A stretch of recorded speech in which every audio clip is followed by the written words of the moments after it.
आओ देखते हैं कि हम देखते कैसे हैं। मेरा मतलब है कि हम सामने रखे हुए ऑब्जेक्ट्स या फिर मिरर में बन रही हुई इमेज, इसे हम देखते कैसे हैं। तो अब इसके लिए एक ऑब्जेक्ट को ले लेते हैं। मेरे पास यहाँ पे एक संतरा है और ये रखा हुआ है कहीं रूम पे। रूम में है एक लाइट का सोर्स, ये बल्ब, जो कि हर डायरेक्शन में लाइट रेस को छोड़ रहा होगा। अब जो लाइट रेस मेरे संतरे के ऊपर पड़ रही होंगी वो पड़ने के बाद रिफ्लेक्ट हो जाने वाली हैं, हर डायरेक्शन में रिफ्लेक्ट हो जाने वाली हैं। अगर मैं इस संतरे पे कोई पॉइंट भी लूँ ना, ये वाला पॉइंट, तो इस पे भी जो लाइट रेस पड़ रही होंगी ये हर एक डायरेक्शन में रिफ्लेक्ट हो जाने वाली है। अब देखो, अगर मुझे इस पॉइंट को देखना है तो मुझे एटलीस्ट 2 रिफ्लेक्टेड रेस चाहिए होंगी जो कि मेरे आंखों में पड़े, एटलीस्ट 2 रेस। अब इसके बारे में डिटेल में हम तुरंत बात करने वाले हैं, लेकिन सबसे पहले आओ उन 2 रिफ्लेक्टेड रेस को बना लेते हैं। और मान लो कि मेरी आंख कहीं यहाँ पे है और ये दोनों रेस मेरी आंखों के अंदर जा रही हैं। अब देखो, मेरी ब्रेन को ये पता नहीं होगा कि ये दोनों लाइट रेस जो कि अभी अभी आंखों के अंदर एंटर की है ना, ये कहां से ओरिजिनेट कर रही हैं। अब ये पता लगाने के लिए मेरी ब्रेन को बहुत ही फास्ट कैलकुलेशन करनी पड़ेगी। मेरा ब्रेन इन दोनों लाइट रेस को पीछे की तरफ प्रोड्यूस करने वाला है, कुछ ऐसे। और जहां पे इंटरसेक्शन होता हुआ दिखेगा ब्रेन को, ब्रेन मान लेगा कि इसी पॉइंट से ये दोनों लाइट रेस ओरिजिनेट कर रही हैं, डाइवर्ज कर रही हैं और मेरे आंखों पे पड़ रही हैं। तो ऐसे ब्रेन बता पाता है कि ये पॉइंट कितनी दूर है, कहां पे लोकेटेड है।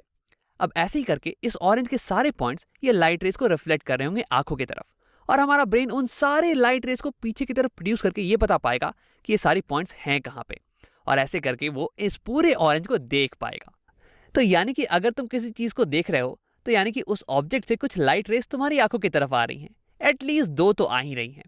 अब तुम्हारा ब्रेन इन लाइट रेस को पीछे की तरफ प्रोड्यूस करके इंटरसेक्शन पॉइंट को कैलकुलेट कर लेता है कि ये कितना दूर है, और ऐसे ही बता पाता है कि कहाँ पे ऑब्जेक्ट रखी हुई है।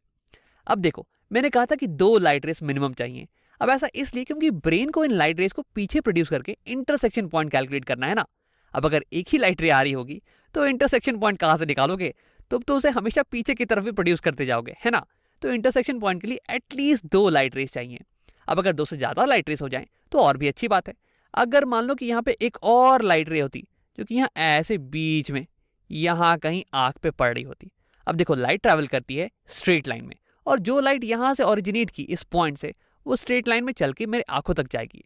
अब मेरा ब्रेन इस लाइट रे को भी जब पीछे प्रोड्यूस करेगा तो ये भी तो यहीं पे इंटरसेक्ट करने वाला है ना। तो 2 से ज्यादा हुए तो अच्छी बात है, लेकिन 2 से कम नहीं होना चाहिए। अब आओ देखते हैं कि अगर एक मिरर में एक इमेज बन रही हो तो हमारा ब्रेन उस इमेज को कैसे देख पाता है। तो आप पहले इसे हटा लेते हैं। अब यहाँ पे मेरे पास है एक बुक जो कि एक रूम में रखी हुई है।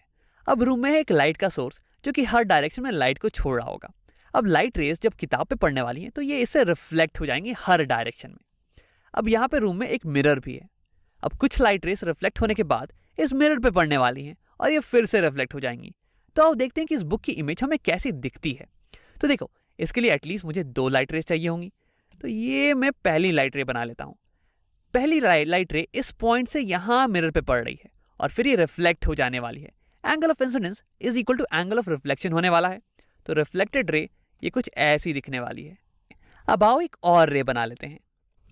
देखो, ये रे भी बुक के इसी पॉइंट से ओरिजिनेट कर रही है और ये मिरर पे पड़ रही है। अब देखो, इसकी एंगल ऑफ इंसिडेंस ये ग्रीन वाली रे से थोड़ी ज्यादा है, तो इसलिए इसकी एंगल ऑफ रिफ्लेक्शन ये भी ज्यादा होनी चाहिए, और ये सेकेंड वाली रे कुछ ऐसे रिफ्लेक्ट कर जाएगी। अब अगर मेरी आंखें यहाँ पे हैं और ये दोनों रेस मेरी आंखों के अंदर जा रहा है, वैसे दिख तो नहीं रहा है बट मान लो कि ये दोनों रेस मेरी आंखों के अंदर ही जा रही हैं, तो क्या तुम ये पता लगा सकते हो कि मेरी ब्रेन को क्या लगने वाला है कि ये दोनों इंसिडेंट रेस कहाँ से आ रही हैं। मैं चाहूंगा कि तुम वीडियो को एक बार पॉज करो और खुद से पता लगाने की कोशिश करो। अब अगर तुमने ट्राई कर लिया है तो आओ देखते हैं। तो देखो, मेरी ब्रेन को ये आइडिया तो होगा नहीं कि ये दोनों इंसिडेंट रेस कहाँ से आ रही हैं। अब इसके लिए मेरा ब्रेन इन दोनों इंसिडेंट रेस को पीछे की तरफ प्रोड्यूस करने वाला है। तो अगर ग्रीन वाली रे को प्रोड्यूस करें तो ये कुछ यहाँ से आती हुई दिखेगी, और रेड वाली रे इसे भी प्रोड्यूस करें तो यहाँ से आती हुई दिखेगी, और ब्रेन को लगेगा कि ये दोनों रेस यहाँ पे कहीं पे इंटरसेक्ट कर रही हैं। तो यानी कि हमारा ब्रेन ये सोचेगा कि ये दोनों इंसिडेंट रेस ये यहीं से ओरिजिनेट कर रही हैं और यहाँ से डाइवर्ज करके हमारी आंखों पे पड़ रही हैं। तो मेरे ब्रेन के लिए यही पॉइंट ये हो गई सोर्स, इन दोनों रेस की सोर्स, और उसे लगेगा कि बुक के ये वाली पॉइंट ये यहाँ पे है। अब वैसे ही करते करते बुक की सारी पॉइंट्स ये कुछ रेस भेजने वाली हैं जो कि रिफ्लेक्ट करके हमारी आंखों पे आएंगी, और हमारा ब्रेन उन सारी रेस को पीछे की तरफ एक्सटेंड कर देगा, और उसे फाइनली बुक कुछ यहाँ पे दिखने वाला है, कुछ ऐसे। अब अगर तुम ध्यान से देखोगे तो देखो, यहाँ पे बुक लिखा हुआ है कुछ ऐसे, BOOK, के ऐसे की तरफ है, बी का ये कर्व्ड पाथ ये इधर की तरफ है, राइट साइड की तरफ। लेकिन अगर इमेज में देखो तो यहाँ पे बी का कर्व्ड वाला पार्ट ये थोड़ा लेफ्ट साइड में ऐसे उल्टा लिखा हुआ है। तो ऐसे ही होता है मिरर इमेजेस में। मिरर इमेजेस इन्वर्टेड होती हैं, फ्लिप्ड होती हैं, लैटरली इन्वर्टेड, लेफ्ट का राइट हो जाता है और राइट का लेफ्ट हो जाता है। अब अगर तुमने इस चीज को खुद कभी एक्सपीरियंस नहीं किया हो तो मैं चाहूंगा कि तुम मिरर के सामने जाओ और अपने लेफ्ट हैंड को उठाओ। तुम्हें दिखेगा कि तुम्हारी इमेज वो अपने राइट हैंड को उठा रही है। अब आओ बात करते हैं इमेज के बारे में। देखो यहाँ पे तुम्हारे ब्रेन को लग रहा है कि किताब यहाँ पे कहीं है, इतनी दूर पे, लेकिन असल में तो किताब यहाँ पे है ना। तो इसे हम कह देते हैं इमेज।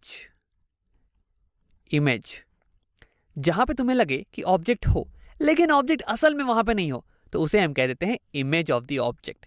देखो यहाँ पे तुम्हारी ब्रेन ये एक्स्ट्रापोलेट कर रही है इन रेस को पीछे की तरफ और इसे लग रहा है कि इंटरसेक्शन कहीं यहाँ पे हो रहा है, कहीं यहाँ से लाइट रेस निकल के आ रही है तुम्हारी आंखों की तरफ, लेकिन असल में तो लाइट रेस यहाँ से आ रही थी। ठीक है, तो ये हो जाने वाली इमेज ऑफ द ऑब्जेक्ट। और देखो ये वाली इमेज ये होने वाली है वर्चुअल इमेज। इमेज भी दो टाइप की होती है, रियल एंड वर्चुअल। तो ये हो जाएगी वर्चुअल इमेज। वर्चुअल का मतलब होता है नकली या फिर काल्पनिक। देखो असल में इस मिरर के पीछे ये तो कुछ है नहीं। तुम्हारे दिमाग को भले ही लग रहा हो कि किताब यहाँ इतने पीछे में है, लेकिन मिरर के पीछे तो कुछ भी नहीं है, नहीं मिरर के अंदर कुछ है ना। तो इसलिए हम इसे कह देते हैं वर्चुअल इमेज। देखो यहाँ पे जो लाइट रेस तुम्हारी आंखों के अंदर आ रही हैं वो असल में पीछे यहाँ पे इंटरसेक्ट नहीं कर रही हैं। वो तो हमारे ब्रेन को लग रहा है कि यहाँ पे कहीं इंटरसेक्शन हो रहा होगा, लेकिन असल में तो इंटरसेक्शन हो नहीं रहा है। तो ऐसी इमेजेस को हम कह देते हैं वर्चुअल इमेजेस। और आगे जाके तुम रियल इमेज के बारे में भी पढ़ने वाले हो और रियल और वर्चुअल इन दोनों के बीच के डिफरेंस को अच्छे से हम समझने वाले हैं, लेकिन अभी के लिए इतना ही रहने देते हैं। वैसे हाँ, एक और बात मैं ये बताना चाहूँगा कि इस चैप्टर में जब भी हम किसी मिरर या फिर लेंस का इस्तेमाल करके इमेज बनाएंगे ना, तो ऐसे हम 3D ऑब्जेक्ट्स का इस्तेमाल नहीं करने वाले हैं। चीज़ों को सिंपल रखने के लिए हम ऑब्जेक्ट्स को एक एरो की मदद से ही दिखाने वाले हैं। जैसे कि फॉर एग्जाम्पल अगर मान लो कि तुम्हारे पास यहाँ पे कुछ हो, ये ग्राउंड है और ये मिरर है, और मान लो कि यहाँ पे कहीं एक ऑब्जेक्ट रखा हुआ है, तो ऑब्जेक्ट को मैं इस बार एक एरो से ही दिखाने वाला हूँ क्योंकि ये सिंपल हो जाएगा। अब देखो अगर मुझे पता करना है कि इस ऑब्जेक्ट की इमेज कहाँ बनने वाली है, कैसी बनने वाली है, तो फिर से मैं वही सारी चीज़ें करने वाला हूँ। मैं टॉप मोस्ट पॉइंट लूंगा, इस ऑब्जेक्ट का एक कोई सा भी पॉइंट ले लूंगा, टॉप मोस्ट पॉइंट ले लेते हैं और इसे दो रेस को निकालते हैं। तो एक रे ऐसे जा रही है और मिरर पे हिट कर रही है।